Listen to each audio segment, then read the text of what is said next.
നമസ്കാരം. എല്ലാവർക്കും പുതിയൊരു മാർക്കറ്റ് അനാലിസിസ് വീഡിയോയിലേക്ക് സ്വാഗതം.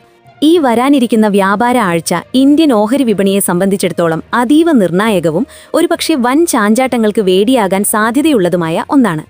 ആഗോളതലത്തിൽ, പ്രത്യേകിച്ച് പശ്ചിമേഷ്യയിൽ ശനിയാഴ്ച പുലർച്ചെ മുതൽ അരങ്ങേറുന്ന യുദ്ധസമാനമായ സാഹചര്യങ്ങൾ മാർച്ച് 2 തിങ്കളാഴ്ച വിപണി തുറക്കുമ്പോൾ എങ്ങനെ പ്രതിഫലിക്കുമെന്നാണ് നിക്ഷേപകർ ഉറ്റുനോക്കുന്നത്. വിഷയങ്ങളിലേക്ക് കടക്കുന്നതിന് മുൻപ് ഒരു ചെറിയ കാര്യം.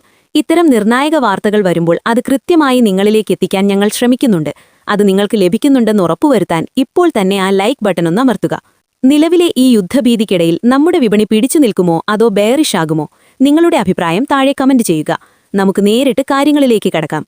ഈ ആഴ്ച വിപണിയുടെ ഗതി നിർണ്ണയിക്കുന്ന ഏറ്റവും പ്രധാനപ്പെട്ട വിഷയം അമേരിക്കയും ഇസ്രയേലും ചേർന്ന് ഇറാനിൽ നടത്തിയിരിക്കുന്ന സംയുക്ത സൈനിക ആക്രമണമാണ്.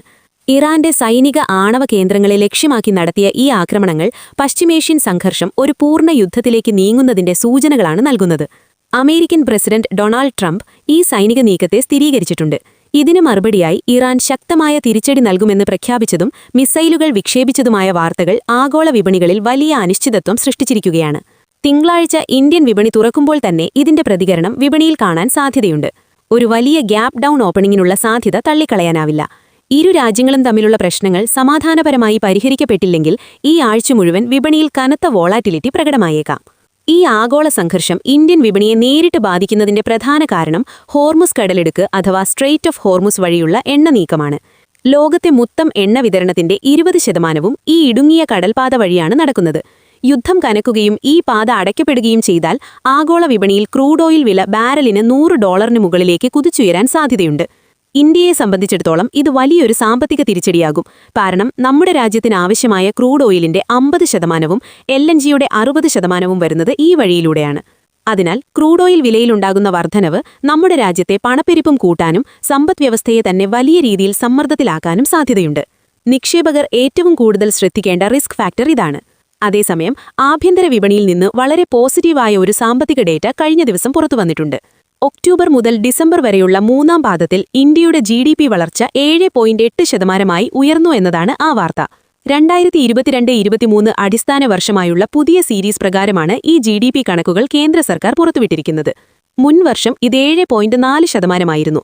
ഈ സാമ്പത്തിക വർഷത്തെ മൊത്തം വളർച്ചാ നിരക്ക് 7.6% റിപ്പോർട്ടുകൾ സൂചിപ്പിക്കുന്നു. ആഭ്യന്തരമായി നമ്മുടെ സമ്പദ്വ്യവസ്ഥ ശക്തമാണെന്നതിന്റെ വ്യക്തമായ സൂചനയാണ് ഈ നമ്പറുകൾ നൽകുന്നത്. എന്നിരുന്നാലും നിലവിൽ നിൽക്കുന്ന ആഗോള യുദ്ധഭീതി കാരണം ഈ മികച്ച GDP കണക്കുകൾ വിപണിയിൽ വലിയൊരു മുന്നേറ്റമുണ്ടാക്കാൻ സാധ്യത കുറവാണ്.